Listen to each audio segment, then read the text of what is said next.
everyone, this is your OG, and this is another Godforge video. Today we'll be sharing a really exciting leak, specifically the full kit for Loki, the lockdown specialist. You are not going to want to miss these details as we go fully into his ability, awakening stats, the whole 9 yards. So without further ado, let's optimize.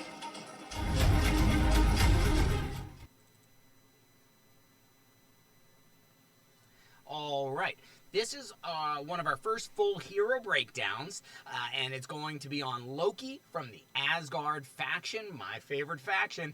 This legendary mischief maker is shaping up to have some of the most impactful abilities in the game in his kit, while also boasting one of the coolest animations we've seen since Pandora. You're going to want to stick around to see his ultimate animation for sure. So here we are starting on his stat screen. Let's give you his baseline info. He's obviously a legendary rarity, Asgard faction, cunning or green affinity, invoker archetype. Disruptor archetype, sorry, my bad. So which means he's going to be putting debuffs and disables on the enemy most likely, and he's a Chaos Alliance. Okay, we're looking at his base stats. He has great, pretty good HP. He's one of the few stats in the heroes in the game with over 100 speed and initiative, so he kind of plays on both sides of that game. Not only is he fast, but he'll get his ultimate quick too. He's, like I said, one of only a few champions with over 100 in both. He has higher accuracy, as you can see there, as compared to his resistance. And for him, we're going to want to prioritize accuracy, speed, initiative, and crit hit chance so that we make sure he's landing his debuffs and disables. Now, we'll go into his kit as it goes forward, and we'll talk about that.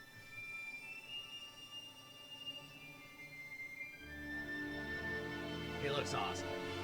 Looks really cool. I like the way they went with the purple and the green. It's a different take than I've seen Loki, and I like it. I think they found their own version of Loki. Look at his shoulders. I mean, the detail's incredible, obviously. We've said that for so many heroes, but this one looks awesome. See that he's a disruptor, meaning he's going to try to put debuffs, disables, turn order, turn manipulation, those sort of things, trying to disrupt the enemy. Chaos Alliance, as we mentioned.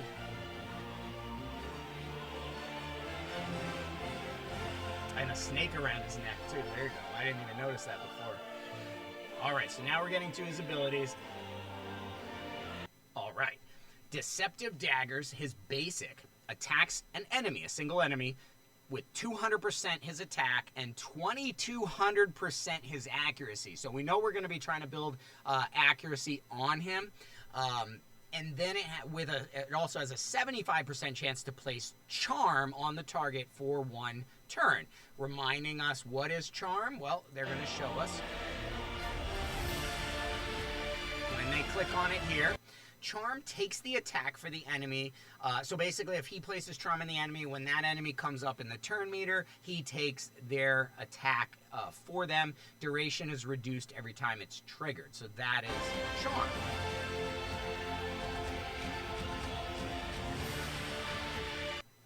So we can imagine that this probably scrolls up to 100% chance, meaning he will always put Charm as long as his accuracy is high enough. And that is going to disrupt the enemy team's momentum and tempo, because he is going to at least be taking one of them out of that. Now, we'll get to his core ability. All right, so Burning Hatred. This is his core ability. It has a 75% chance to place Taunt disable on all enemies AoE style for 1 turn. Boy, is that powerful. Also, though, has a 75% chance to place Aether Burn 2 for 2 turns on enemies that are not under a disable, or if Taunt doesn't work. So this cannot be resisted. 3-turn cooldown on this skill of a core, so that's incredible. I assume it's gonna scroll up to 100% chance, which makes it really incredible. Now, what is Taunt? Well, Taunt, when you put it on the enemy, they're forced to attack you, in this case Loki, and have to use their basic skill and don't do full damage. So taunt allows you to control the enemy, force them to use just their basics, and they don't do near as much damage. Aether Burn 2, we're going to see, I think, both of these here as well as he clicks on them. So, Taunt attacks a unit, places the disable with its basic ability, doing 25% reduced damage.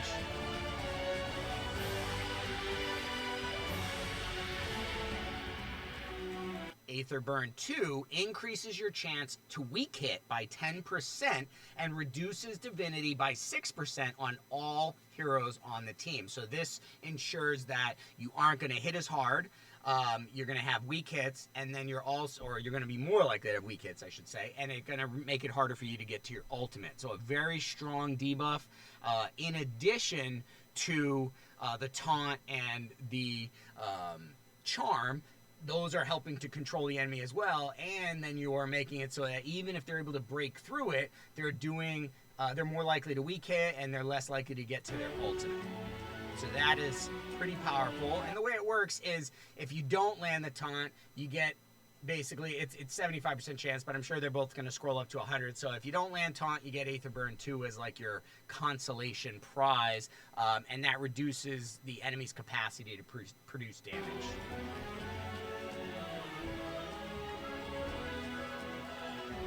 Alright, so now we're getting to the exciting, this is Loki's ultimate, called Malicious Mischief. Attack all enemies AoE with an 80% chance to place Confuse on each target for 1 turn. That is powerful. If the target is already under a disable, then it just steals 10% of the target's divinity. He gains 10 divinity when an enemy attacks an ally. He doubles that, gains 20 divinity when an enemy attacks their allies, or Confuse works, I think. Although, the way I'm reading that, because the enemy attacks an ally is still Confused, but it looks like a single point attack. And then when an enemy attacks their allies, that looks like an AoE Confused attack. But we'll have to clear that up. Also, initial divinity of 0, ultimate cost of 1,000 to use that ultimate. But this move, we're going to see this animation coming up in a little bit, and you don't want to miss that. This is maybe the best animation I think I've seen so far to date. So we will push forward. This thing sounds like an absolute team wrecker though. AoE Confused with like 3 out of 4 team members getting it at 75%. That's crazy. Or 80%.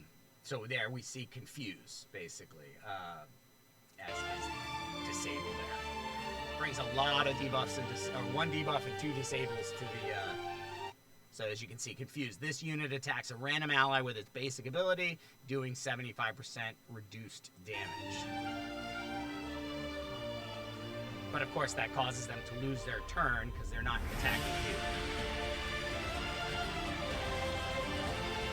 The passive. His passive, called Unending Mischief, enemies under a charm debuff that he puts on his basic with a 75% chance, probably scrolls up to 100% chance, so he'll be able to put charm every time or nearly every time. So enemies under this debuff that attack Loki will have a 50% chance instead to attack one of their allies at random. So this is almost like a Confuse disable built into his passive. So he's going to almost have a near guaranteed chance to put charm on, and if they attack him, which if he puts his core, his taunt, then they will, then he has a 50% chance that, 50-50 chance that instead of attacking him, they will attack their own allies. So he has sort of a double Confuse mechanism with his passive. Also, this could be a really interesting passive to imprint on other champions in the future. Obviously not right away. We're not going to be using Loki for his imprint until, we had more than one of them. So that is his passive. And then we will get into his awakenings. And I think we also look a little bit at here as well. No, we went right ahead to awakenings. Alright, so for the 5 levels of awakenings, as I said in the Quetzalcoatl video, doing that hero breakdown, all of the awakenings work the same way. There's a ability upgrade at level 1, 3, and 5. There's bonus initiative at level 2 and bonus initial divinity at level 4.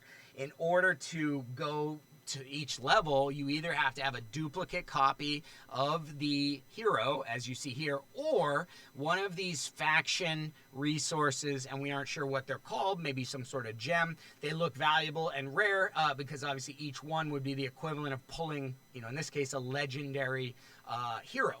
So if we were to get Loki to his first awakening level, Aether Burn 2 cannot be blocked or removed.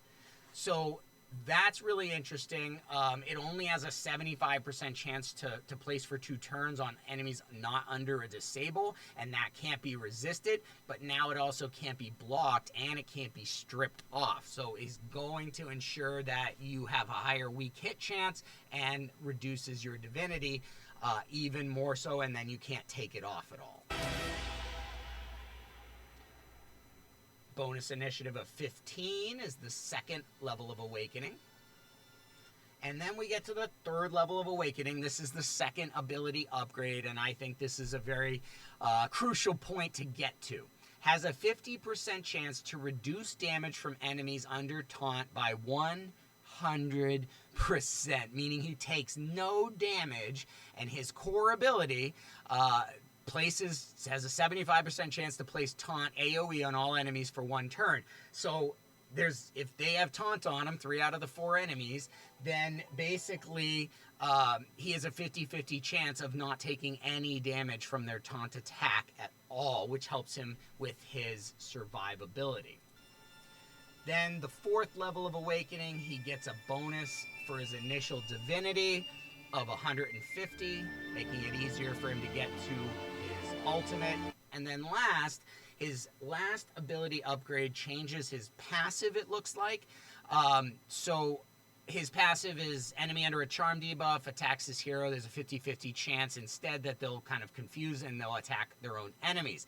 So this says if fatal damage is inflicted on this hero, on Loki, prevent that from happening. Grant him full divinity and an extra turn, so he can basically just automatically use his ultimate, which gives him an 80% chance to place Confuse AoE for 1 target, which gives him breathing room. So this lets him pull out of the grave, if you were. Obviously not going to be easy to get to level 5 Awakening, but what a powerful boost that's going to give him in terms of survivability.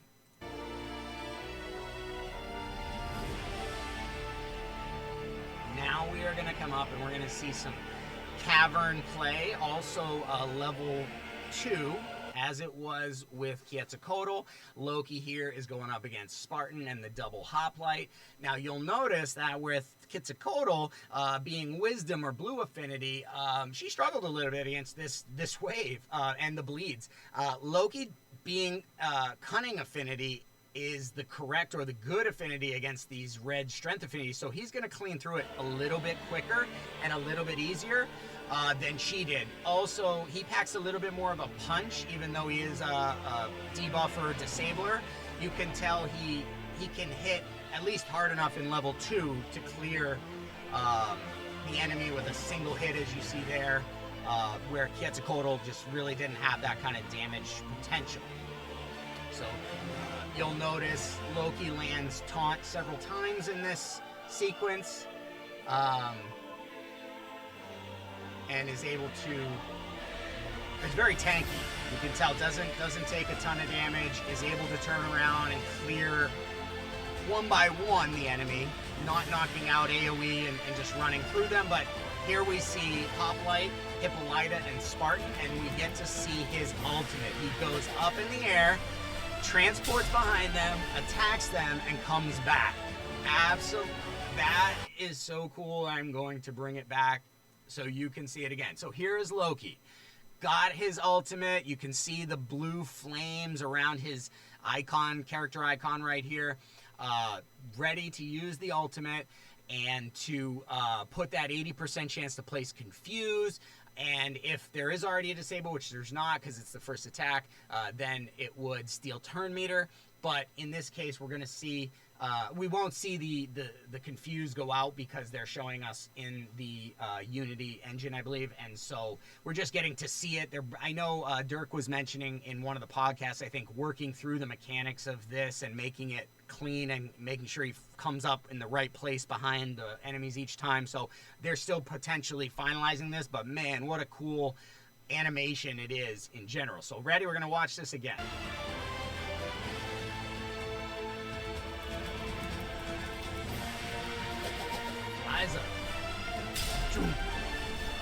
That is awesome.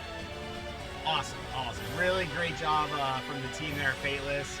That is a really awesome ultimate, and really cool that they shared it and leaked it in here so that we could share it with all of you. All right, so then we get to the second wave in the second level, and you see Nubian Warrior, and you see Isolde, and you see Medjay. Okay, so that's the second wave that we are going to see him fight against. And there are still 2 red strength affinity, and so he's still got the best. Now, if you notice, he put Taunt and Aether Burn on there. It wasn't one or the other. So it's interesting. We're going to have to kind of look at how his core ability works.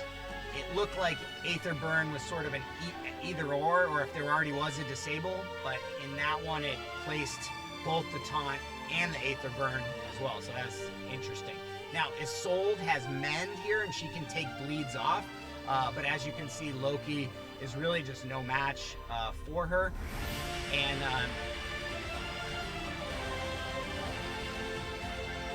now, if we remember, Isolde actually has the ability to put Charm, but only on a specific enemy hero, and that is Tristane. If Tristane is on the enemy team and Isolde does her move, then she will place Charm on Tristane. As you know in the lore, Isolde and Tristane is a forbidden love story, so they built that into their kits. And this is Isolde. Now, why are you looking at her? Well, this was the reward hero champion that dropped for Loki just beating level 2 in the Cavern, okay? So at first I didn't know why she was showing, but then if you see the continue in the bottom right, and we get to the finish screen and she is shown as a reward. That would be a very juicy reward for level 2 in my opinion, because she has 100 speed, she's very fast, and she does turn meter boosts, she buffs, she has Mend. So very, very powerful support champion or invoker type champion to have at level 2. Obviously you wouldn't be clearing the wave with Loki, but we did an even 2-star, which would have been beating this level with all red or strength affinity, which is weak against this level. So you do see we got coin, we got a 2-star spirit for promoting our 2-star heroes. Then we got 2 pieces of gear, a defender class gear set and a slayer class gear set, it looks like, as well.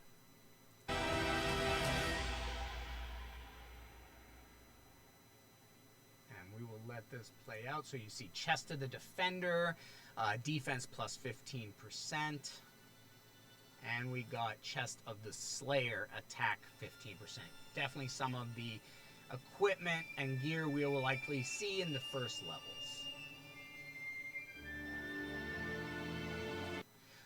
All right, everyone, we are wrapping that up. This is Loki's Loki's full hero breakdown.